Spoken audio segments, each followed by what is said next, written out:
Hello everyone.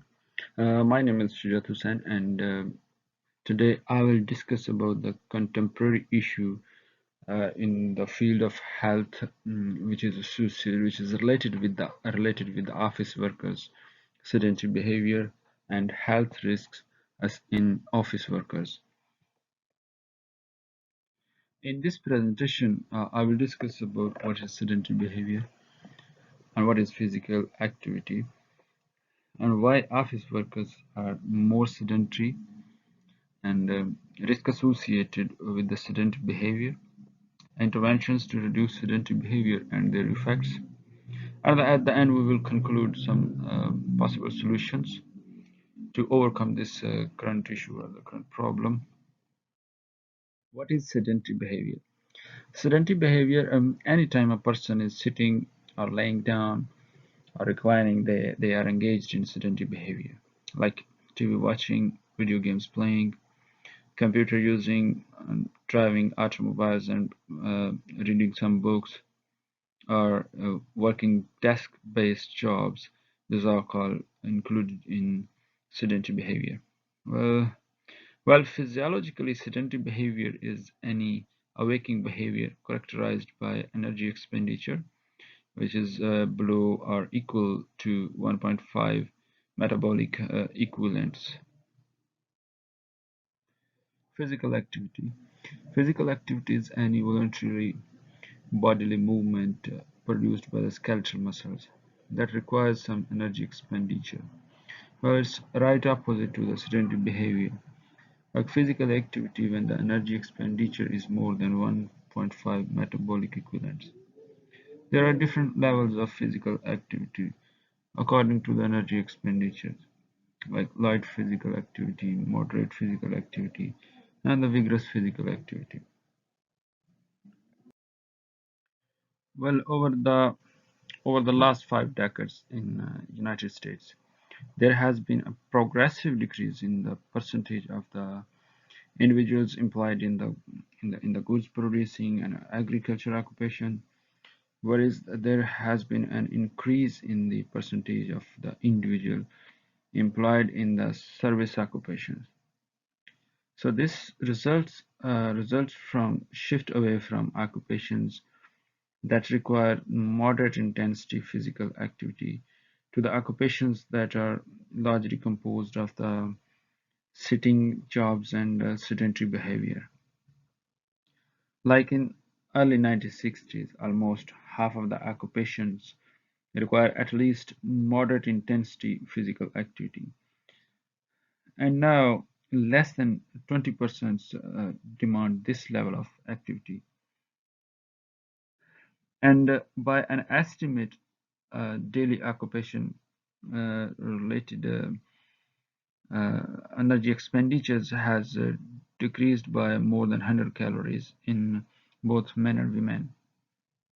And further, this reduction in occupational energy expenditures accounts for a large portion of observed increase in mean United States weight over the last 5 decades.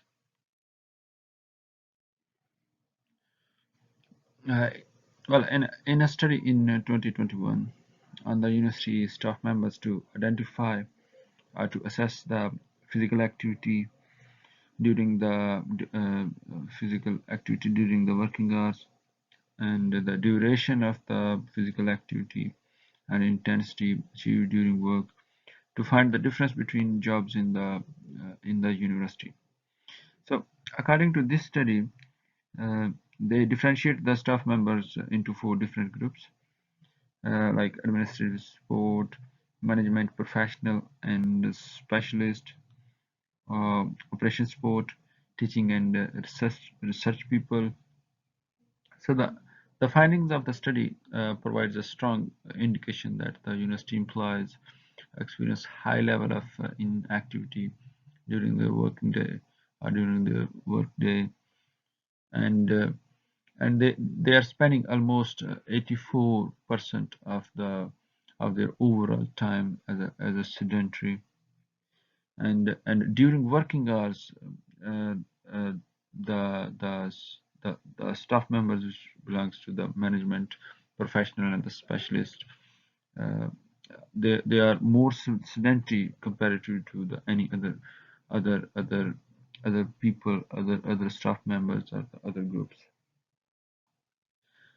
Same in Australia um, in a study in which they did the comparison of office workers and the customer service workers.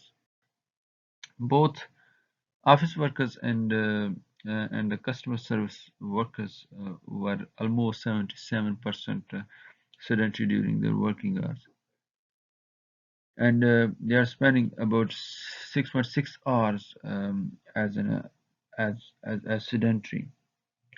So both workers are sedentary. Both the office worker, but the office workers are more sedentary than the customer service workers, as their sedentary boards are lengthy compared to the customer service workers. Another study on the office workers in Australia. According to that study, the office workers are sustained. Uh, the office workers are sustained sedentary. Like sedentary boards are more than 30 minutes, and also they are spending about 81.8% of the working hours sedentary. On the other hand, on the other hand, they are spending 68.9% of the non-working hours as sedentary, but the sedentary time of the working hours is more than the non-working hours. Well, there are some health-related risks associated with the sedentary behavior. Obesity and type 2 diabetes. On May 2022, WHO published a report which says that there are serious health risks associated with the rising level of obesity, and almost 60% of the citizens in Europe are overweight or obese.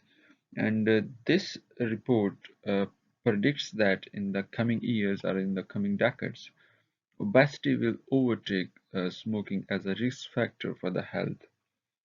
And the latest data shows that obesity accounts for more than 1.3 million deaths globally every year.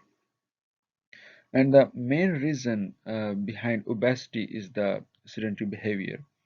As since 1975, uh, obesity is now three times increased due to the sedentary behavior. And also WHO says the sedentary behavior increase the risk of obesity and type 2 diabetes two times. Well, another study indicates the association of obesity with sedentary time, as 10% increment in sedentary time period increase the waist circumference 3.1 centimeter, and also 40 hours being sedentary in a week increase the risk of type 2 diabetes three times. And furthermore, being sedentary 2 hours daily at work increase the risk of obesity and type 2 diabetes 5% and 7% respectively. So these studies these studies clearly indicates the association of sedentary behavior with the obesity and type 2 diabetes. All-cause mortality risk. The sedentary behavior is also associated with the increased risk of cardiovascular disease. According to a Korean study, being sedentary about 7.5 hours daily have the risk of cardiovascular disease about 9.5%. And this study also says that being sedentary more than 9 hours have a significant association with the increased cardiovascular disease risk in a low physically active group. And another study in which the comparison of most active group and less physically active group, and the people who are being sedentary less than 4 hours a day and being sedentary more than 8 hours a day. The study says there is no risk of all-cause mortality when sedentary behavior is less than 4 hours a day and physical activity is high. But still there is a risk when the physical activity is low and they are sedentary less than 4 hours a day. And also when the sedentary time is more than 8 hours a day, but the group is physically active or physically most active or the vigorous physically active. There is also no risk of all-cause mortality. But the risk is significantly high when the sedentary time is more than 8 hours a day and doing the very low physically active. So increasing the sedentary time is increasing the risk of cardiovascular disease and all-cause mortality directly. As being sedentary more than 8 hours a day has a significantly high risk than the group which is less than 4 hours a day. Chronic knee pain and cancer risk. Prolonged sedentary behavior has also the risk of chronic knee pain in women and the men. A Korean study says that less physically active people and sedentary more than 10 hours a day have a significant risk of chronic knee pain. In a study in 2015, the people which prolong sedentary have a 13% higher risk of cancer than the people with shorter sedentary time. And overall, the sedentary time increased 20% the risk of cancer. Finally, the sedentary behavior is increasing the risk of obesity, type 2 diabetes, cardiovascular disease, all-cause mortality risk, knee pain, and cancer, and it also has some negative impact on the cognitive function. There are multiple interventions that have been used at the workplaces to target the sedentary behavior, and some interventions are compatible with the work and having an influence on the sedentary behavior and the physical activity. Altering the traditional workstations and using the alternative workstation in which using the standing desk or the standing workstations working while standing to break down the sedentary behavior and cycling while working on the desk using the paddle machines and paddling while working and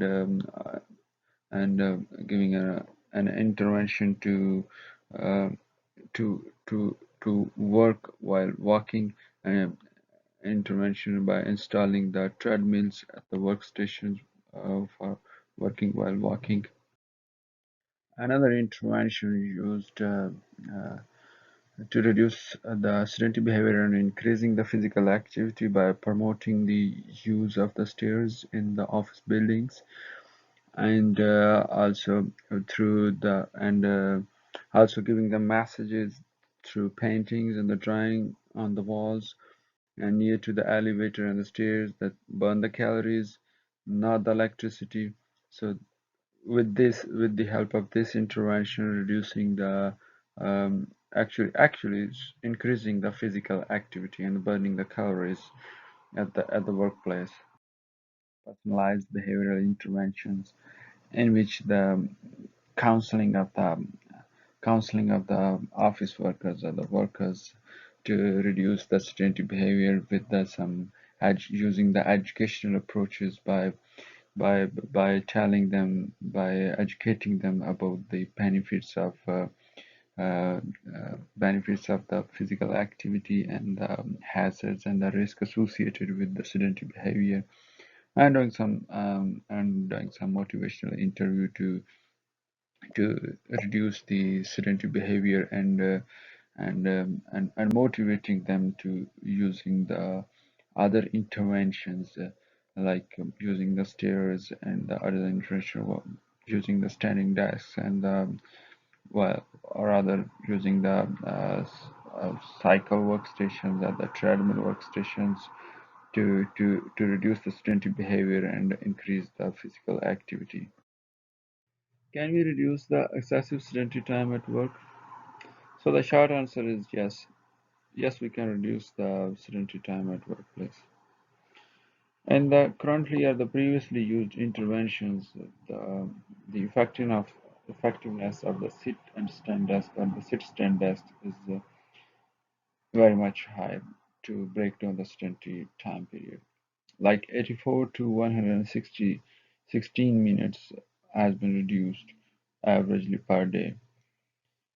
So, on the other hand, if we talk about the effectiveness of the active workstations, in which the treadmill workstations and the cycling workstations or the paddling workstations, so currently the available evidence are not enough to discuss, but they are also having some impact on the effect on the sedentary behavior time period.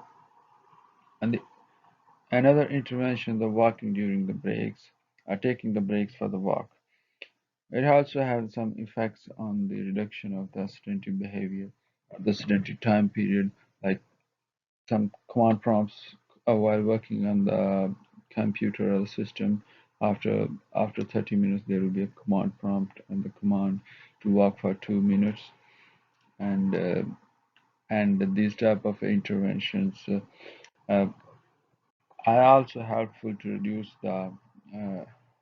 the sedentary time period, and but the this intervention only reduce about 15 to 66 minutes reduction per day. And at the last, the effectiveness of the informing and the counseling to the office workers or the workers, to informing them about the benefits of the physical activity and the risks associated with the sedentary behavior, doing motivational interview, and with the help of all of this, only 5 to 51 minutes has been reduced on the daily basis. So we can reduce the sedentary behavior time period with the help of interventions.